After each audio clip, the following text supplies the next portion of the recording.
presidente. Lembra que o Bolsonaro contou essa história na campanha? Pois é, o Castelo começou a pôr ordem na casa. Imaginava ele que, contornando a crise política, podia restabelecer e consolidar a democracia. Castelo fez um grande favor ao país quando determinou que só podiam existir dois partidos, Arena, Aliança Renovadora Nacional, e MDB, Movimento Democrático Brasileiro. Não tinha fundo partidário, não tinha fundo eleitoral, tá legal, pessoal?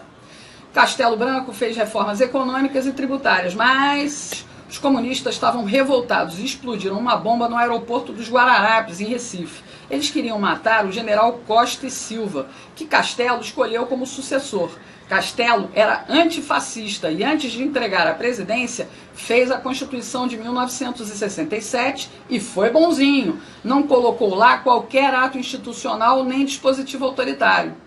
Costa e Silva, ao contrário, tinha um viés mais autoritário e endureceu o governo. Fez isso porque os comunistas estavam tocando terror no Brasil. Queriam derrubar o governo na amarra para transformar isso aqui numa ditadura do proletariado. Os caras eram violentos. Tiro, porrada e bomba, além de sequestros e assaltos. Ainda matavam os próprios companheiros quando desconfiavam de traição. Isso encheu o saco do Costa e Silva, que acabou decretando o AI-5. Ele fechou o Congresso Nacional, cassou mandatos, inclusive o pai do Dória, e reprimiu legal os comunistas. Costa e Silva teve um AVC e não terminou o mandato. Uma junta militar indicou o general Médici para o cargo. Apesar de ter sido o período de maior repressão aos terroristas, com prisão e enfrentamento tático de guerrilha, que matou um monte de comunistas, Médici reabriu o Congresso e não cassou ninguém. Dá para desconfiar, não dá não? No início da década de 70, o mundo fervia na área cultural. A partir das ruas de Paris, tomadas pelos estudantes em maio de 1968, houve uma revolução social global, uma inversão de valores morais, ruptura política entre conservadores e liberais e econômica entre comunismo e capitalismo. Cortina de ferro dividindo o mundo. O Brasil tinha censura, mas não impedia festivais de música, não impedia a criatividade. Chico, Caetano, Gil e muitos outros ganharam fama e muito dinheiro nessa época. E as universidades já estavam a todo vapor. Todo vapor mesmo, pessoal. A maconha já rolava nos campos. Uma abelha me contou que foi uma ideia, uma tática do general Golbery Couto e Silva. Ele achava que deixando os universitários fumando maconha ia afastar eles do terrorismo. E a gente viu no que deu. A droga saiu dos meios acadêmicos e foi disseminada entre as famílias mais pobres nas favelas. A origem da criminalidade forte está aí, ó.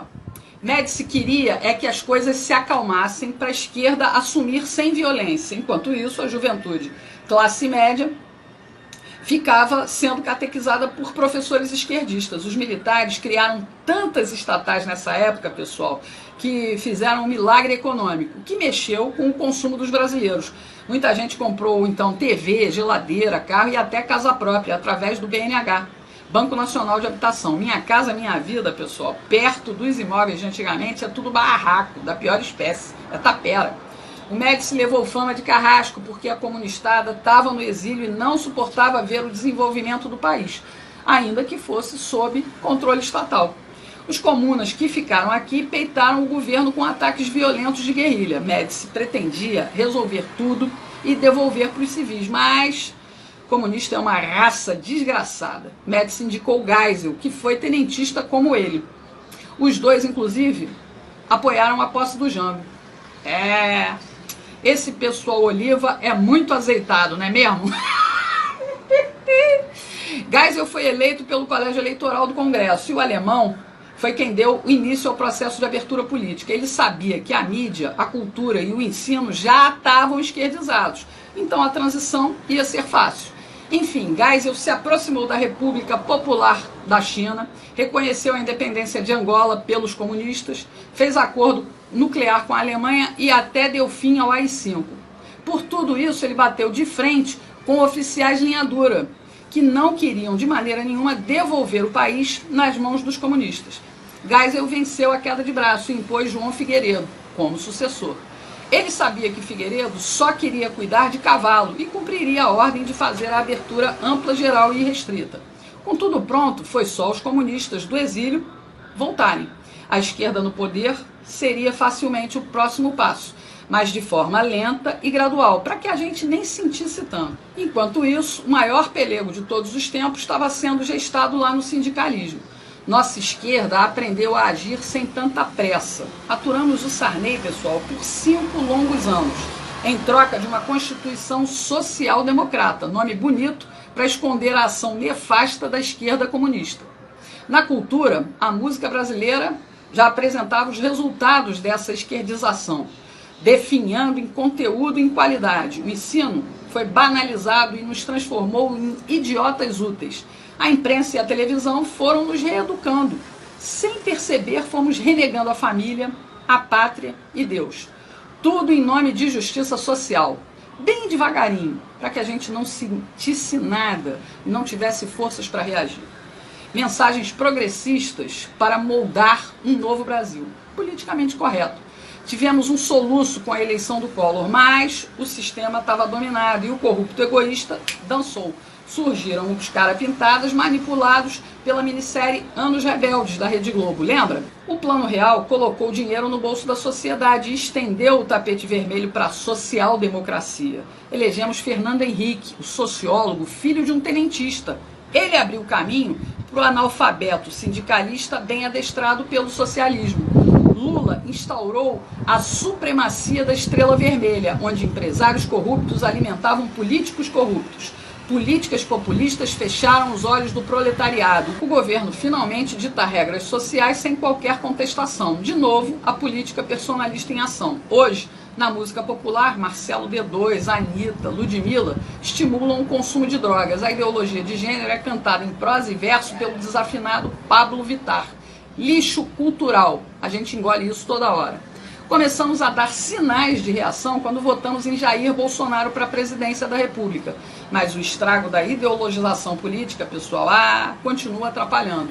E não permitiu o serviço de limpeza completo. Continuamos errando nas urnas. Mantivemos um monte de comunistas, socialistas, progressistas e liberais, tudo junto e misturado lá no Congresso. Cleisi Hoffmann, Maria do Rosário, Paulo Pimenta, Ranolfo Rodrigues, o cuequeiro José Guimarães, Cid Gomes, Marcelo Freixo, Tabata Amaral, o namorado da Fátima Bernardes, o João Campos, filho do Eduardo Campos, o Kim Kataguiri do MBL, a tal da Talíria Petroni e muitos outros, muitos outros. Essa Talíria, inclusive, pessoal, é professora de história, igual ao Freixo. Depois que o secretário de Cultura do governo conservador de Bolsonaro fez a cagada de gravar um vídeo com estética nazi, a esquerda aproveitou para juntar mais um xingamento contra nós conservadores. Agora, além de fascistas, viramos nazista na boca dessa gentalha comunista. Tudo com o apoio velado de Rodrigo Botafogo Maia, que faz conluio com essa gente, com o Centrão, para derrubar pautas conservadoras do Bolsonaro e para derrubar também ministros como o Weintraub e a Damares. Mas, para mostrar diferença entre nazismo e comunismo, a tal da Talíria até publicou uma homenagem ao genocida Lenin e ao ideólogo da política cultural nazista, comunista, fascista, Antônio Gramsci. Enalteceu o chorume do lixo da ideologia que destrói a inteligência, que matou mais de 100 milhões de pessoas. Marcelo D2 ainda disse que a gente tinha que ter gravado na testa com faca a palavra nazista. Entendendo tudo isso, você vai finalmente compreender que a nossa liberdade começou a voltar para as nossas mãos a partir da internet. Abrimos a porta de fuga da ditadura da mídia jornalística e cultural. Ganhamos voz e ecoamos nossos pensamentos e valores cristãos, conservadores, aqui, pela internet. Entendeu por que o sistema odeia tanto tudo isso? Bolsonaro entrou para desviar a rota que nos levava para o comunismo, mas os comunas de capitalismo não se dão por satisfeitos, não dão trégua. Veja o caso do governador de São Paulo, João Dória. Ele é empresário de lobby. Isso mesmo, lobby. Esperto como ele só, criou o LIDE, Grupo de Líderes Empresariais. Ele viveu sempre, a vida toda, de promover encontros entre industriais, empreiteiros e banqueiros com o poder público, os políticos. Entendeu a jogada? A empresa recebe altas comissões por isso. Depois do mensalão e principalmente depois do escândalo do Petrolão, as coisas ficaram mais vigiadas e mais discretas. Aí o que fez o João Dória? Decidiu ele mesmo entrar no poder público. Primeiro, com seu jeito engomadinho, milionário ostentação, engambelou os paulistas, que acreditaram que ele seria o prefeito ideal para governar São Paulo. Mas a ambição do Dória, a gente sabe, é bem maior. Em 15 meses, ele deixou São Paulo para trás, nas mãos do progressista Bruno Covas, e partiu com tudo para a candidatura a presidente. Mas o PSDB de Geraldo Alckmin disse não, e ele, a contragosto, acabou brigando pelo governo do estado de São Paulo.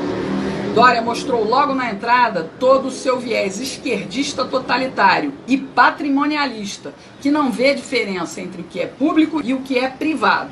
Olha o que ele fez no Palácio do Governo.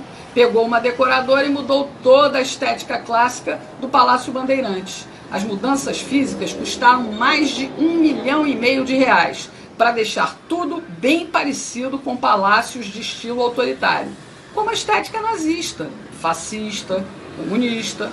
Basta comparar essas fotos disponíveis na internet. Mas Dória e Alckmin, Alckmin e Dória são iguais, representam o mesmo tipo de política nefasta, só que Dória vai numa velocidade destrutiva muito mais rápida. Tudo pela fixação, pelo poder da presidência da República. É lá que ele quer estar. Tanto que loteou o governo de São Paulo para fazer uma grande base. E vai continuar costurando alianças, seja com quem for, com Botafogo Maia, com Amoedo ou Luciano Huck. Dória não tem limites, pessoal. Rodrigo Maia também não, viu, pessoal? Ele flerta até com Ciro Gomes, tudo porque ele quer chegar na vice-presidência. Eles só querem uma coisa: poder. E isso bota a mão deles no cofre do governo federal. Qualquer um desses aí só tem um interesse: voltar ao tempo do mensalão, quando deputados e senadores fingiam independência política do PT, mas negociavam seus votos por cargos e dinheiro. Eles querem tudo como antes da Operação Lava Jato. Os acordos estão sendo fechados. E para alcançar os seus objetivos, Dória se elegeu enganando novamente o eleitorado paulista. Discursinho anticomunista e conservador, apoiado no Bolsonaro. Como o povo não perdoa traidores, ele vem perdendo popularidade. E agora está usando mais dinheiro público para tentar ocupar o Palácio do Planalto. Pegou R$20 milhões para modernizar as rádios de São Paulo. Isso mesmo, dinheiro do povo. Deu para as empresas privadas, como a Jovem Pan. E qual é a moeda de troca? Elogios para o Dória e porrada todo dia em Bolsonaro. Tá ok, Chilique? Não acabou não, pessoal. Ele sabe que a nossa independência da mídia tradicional continua acentuada na internet. E olha o que ele fez agora. Olha o que ele fez. Olha o que ele fez. Pegou mais 15 milhões do dinheiro público para contratar uma empresa de vigilância da internet. Dória quer saber o que falam dele 24 horas por dia, 7 dias por semana, e quer fichar os seus detratores. Saber quem age contra o seu projeto de poder rumo a Brasília. Quer tirar a gente do caminho dele. E aí eu te pergunto, nós vamos deixar?